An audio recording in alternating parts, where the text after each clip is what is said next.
Good afternoon. How are you? This is one of those days in American history in which the veil fell from the eyes of those who choose not to believe that we had a wannabe dictator whose cause was to eliminate our republic and democracy and put himself in place instead of what the founding fathers put together, and that we have worked so hard to perfect in the many different ways over the life of this still young nation. The temperature today is 81 degrees. The humidity is 37%, and the wind is 13 miles an hour. And the wind that blows today is blowing gently against our belief in a republic and a democracy by the crime of Trump, who will do anything to take to himself the power that's been wielded in America so much better at its brightest moments, and to feather his nest with every amount of funds he can, making whatever corrupt deals he may. But nothing is worse than him trying to destroy this republic by turning cities into exercises in control by a dictator, martial law. Now, he did it in D.C., and apparently no one said to a judge, there's no emergency here that entitles him to do this. Whew. No one has the balls to call it what it is. Also, enlisting troops from other nations, other states. We would do that, I think, if he thought he could get away with it. We already have mercenaries. We're paying ICE a signing bonus. I think it's $50,000. So we are bringing troops, and they're going to enforce the law. Amazing.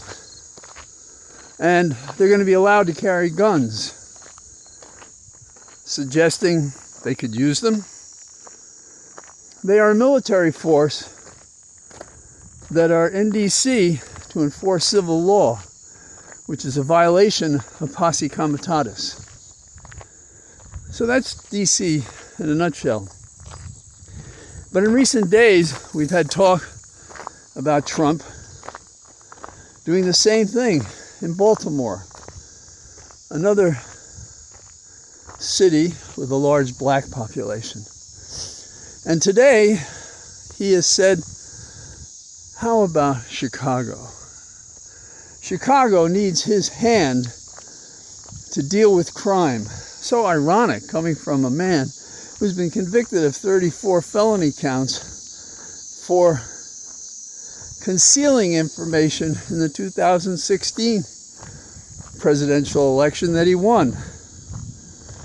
And so, the lie, the force, coercion, are the signal aspects of this enemy of the people. So, what is the significance of Chicago?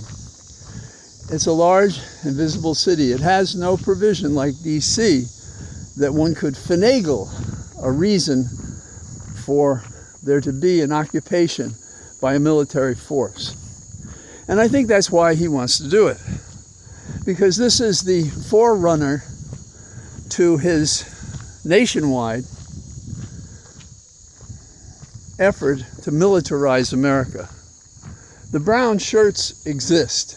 They may wear different colors, they may have different names. Now, the governor and the mayor in Illinois and Chicago said this will not stand. And they fomented, as they should, and it was eloquent. But they're saying, if you're going to demonstrate peacefully. I'm not arguing with that. I'll get to it, but I'm not arguing with that.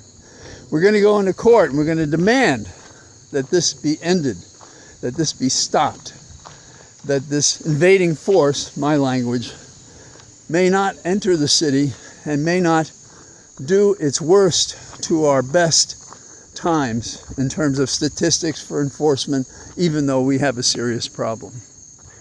But it is us, the states, with the powers reserved to us by the amendments to the Constitution, including the 10th, that say this is our business, not yours. And Trump has no business doing this except to glorify his objective as dictator, making unnecessary a midterm election, making unnecessary a limit on the terms of presidency.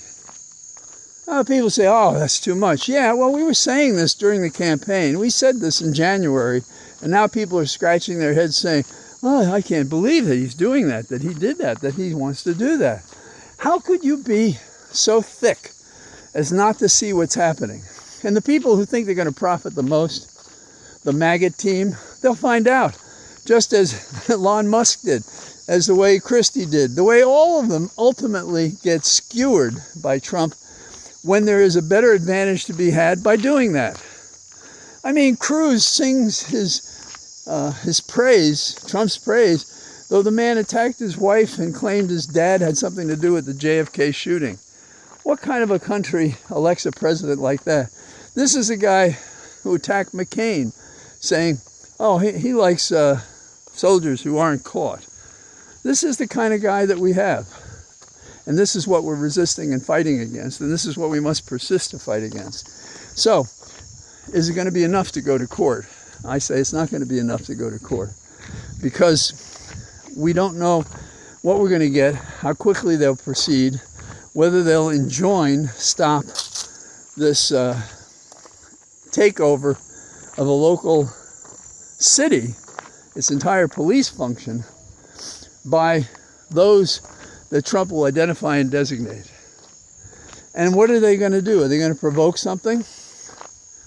And that raises the question of civil disobedience. If I were a soldier, I would refuse to serve in this unlawful exercise in violation of constitutional law and case law and statutory law. Who will do that? What has happened to the talk about how America is the land of the free and home of the brave? Not very brave. We have seen civil rights leaders resist directions to do something that they thought was unconstitutional or illegal. For a short time once I met Muhammad Ali. He was one such person. You know, they made fun of him and he bragged, but he was a great fighter and he stood up for what he believed in.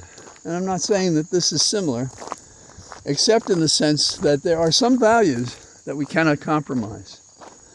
And if the courts do nothing, what does Chicago do then? If they start arresting people without good cause, if they start running up and down the street and throwing people in paddy wagons because they're Hispanic, and they believe they can throw them out of the country without ever investigating or giving them a hearing or determining whether or not they should be here, or ignoring that they are rightly here.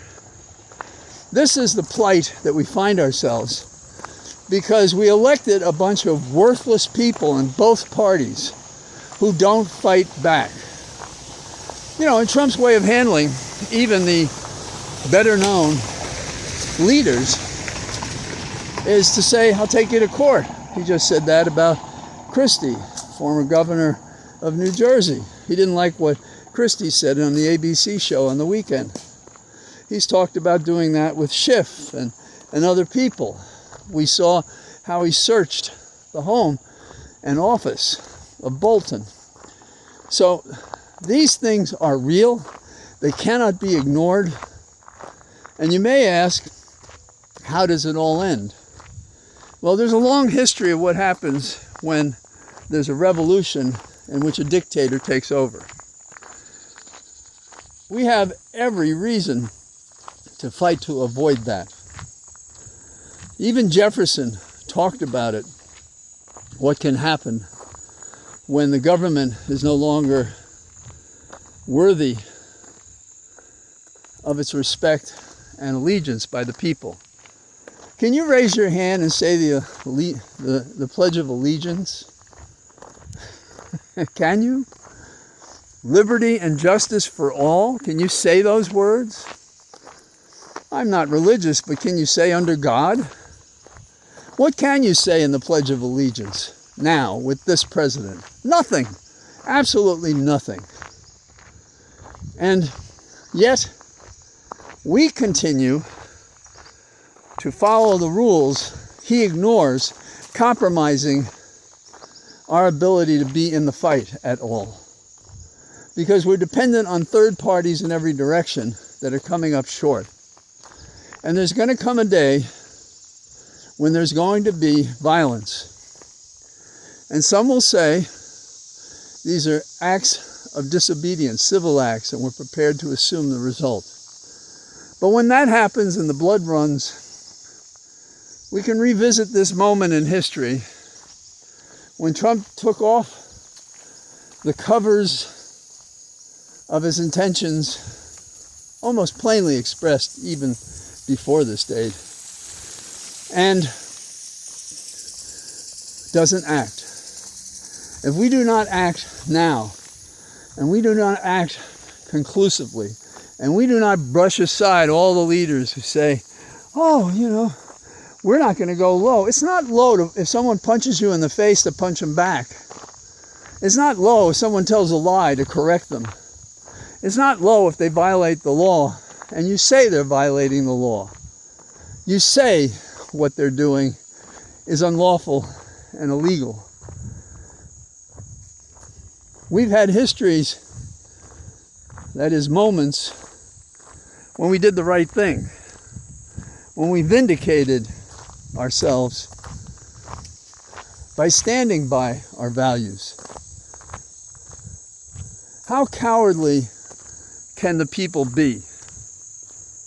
If you're listening to me, you've already made a commitment in your mind to do what you can. In fact, today, one person sent me a note about how they were going to go demonstrate. It was going to be peaceful, and he had a costume he was going to wear. That's the better, more divine angels of our Declaration and the Constitution, we the people. We the people are those people. We the people are those who go to rallies, who give $15 to the ACLU, and who struggle to make this world better, who care for others, and who work at it. We don't have to quote anybody in history. We can talk about it right now. But if you want someone, what do you think Patrick Henry would say today? Would he say I was right about the amendments to the Constitution, that they were necessary, and without them we would have come a cropper sooner than we have with Trump? Would he say that? Would he persist in saying, give me liberty or give me death, when people are not standing beside him, fighting with that will and that commitment to the country? Do we have soldiers that we think would fight for us who are not fighting for us when they're fighting against their neighbors and brothers and sisters in a war whose objective is to take over our government and destroy the Constitution, destroy the Republic, and take away your vote, except turn it into a parlor game by which you can win elections, which will be show elections, because they will be manipulated to win for Trump, as they are manipulated in other third world countries, as they are manipulated by dictators. So, that's what I have to say today. Wish it was cheerier, but every chance you have to a neighbor, a friend, to an elected official, tell them this cannot stand. This is not us. This is not we the people. And if this is your idea of how you represent us, you're not representing us. So I say goodbye from our Cathedral of Trees. I'll talk to you tomorrow. Bye-bye.